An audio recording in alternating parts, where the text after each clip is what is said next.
Hi guys, my husband is trimming the dead leaves of my banana tree because there's a bunch of them, and now you can see my banana.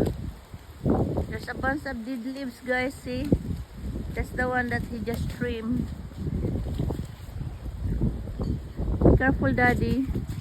Anything else on this? There's some in the back, but that one I think you can reach it without the ladder.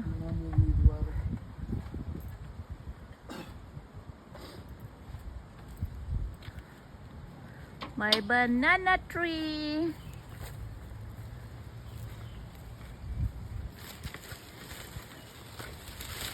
Oh yeah, you need the banana. You need the ladder on the other end.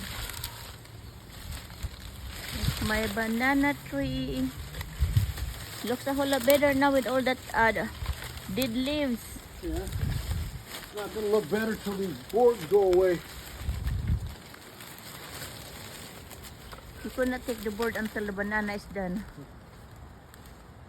or it's gonna be on the ground.